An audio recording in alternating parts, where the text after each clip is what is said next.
11월 7일 오늘 만나 성경 말씀은 다니엘 3장 16절에서 18절입니다. 사드락과 메삭과 아벳느고가 왕에게 대답하여 이르되 느부갓네살이여 우리가 이 일에 대하여 왕에게 대답할 필요가 없나이다. 왕이여 우리가 섬기는 하나님이 계시다면 우리를 맹렬히 타는 풀무불 가운데에서 능히 건져내시겠고 왕의 손에서도 건져내시리이다.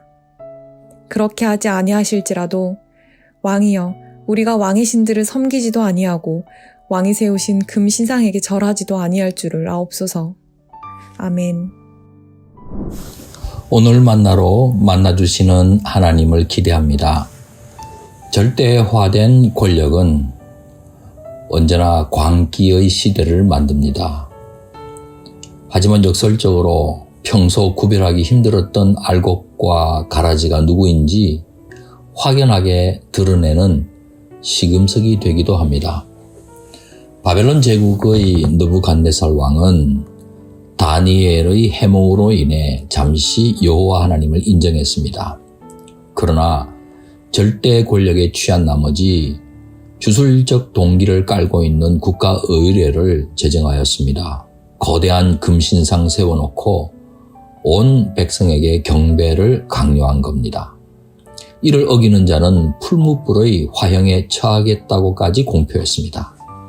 일제시대의 신사를 참배하도록 강요하면서 일종의 천황 숭배로 나아간 것처럼 느부갓네살은 금신상 숭배를 통해 자신의 신격화를 시도한 겁니다.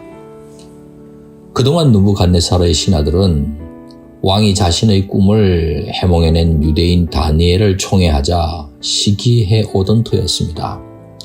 다니엘의 세 친구조차 고위직을 차지하고 있어서 호시탐탐 끌어내릴 구실을 찾고 있었습니다. 때마침 신하들의 귀에는 다니엘의 세 친구가 금신상 숭배를 거부하고 있다는 사실이 전달됩니다. 신하들은 기다렸다는 듯이 왕에게 고합니다.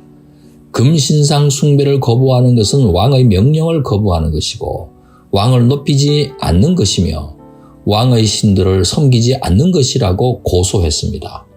왕의 심기를 자극하기에 충분한 설명이었습니다. 아니나 다를까 왕은 경노했고 다니엘의 세 친구를 소환하여 사실 확인에 나섰습니다.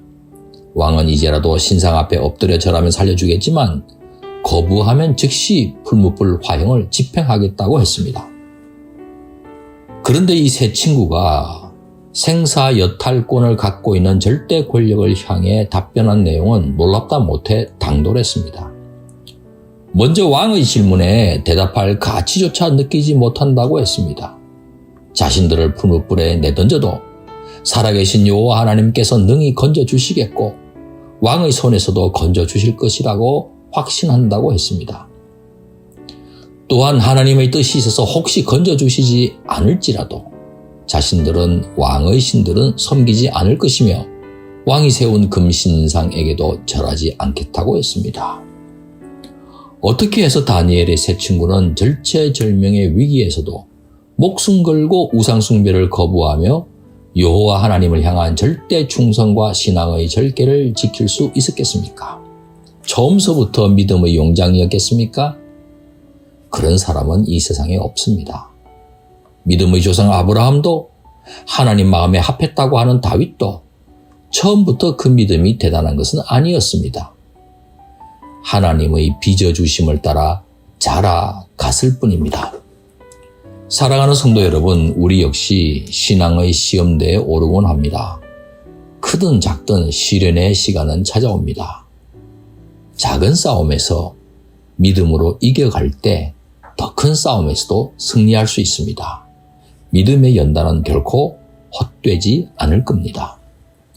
작은 일에서부터 절개에 있는 고백으로 하나님 향한 믿음을 지켜가는 높은 뜻 성도님 되시기를 주님의 이름으로 축원합니다. 기도하시겠습니다. 믿음의 주여 온전케 하시는 우리 하나님, 날마다 하나님께로 가까이 가길 원합니다. 매 순간의 연단으로 믿음의 굳건한 열매를 결실하게 해 주옵소서. 예수님 귀하신 이름으로 기도하옵나이다. 아멘. 이제 두 가지 제목으로 기도하겠습니다. 먼저 오늘 받은 말씀을 놓고 기도하겠습니다. 첫째, 매 순간 이 세상 풍조를 따르지 않고 신앙의 절개를 지켜갈 수 있도록 주님의 은혜를 간구하게 하옵소서. 또한 선교를 위해 기도하겠습니다. 선교사님들이 선교지에서 세상과 타협하지 않고 믿음을 지켜갈 수 있도록 역사해 주옵소서. 이 제목으로 기도하신 후에 개인 기도 하시겠습니다.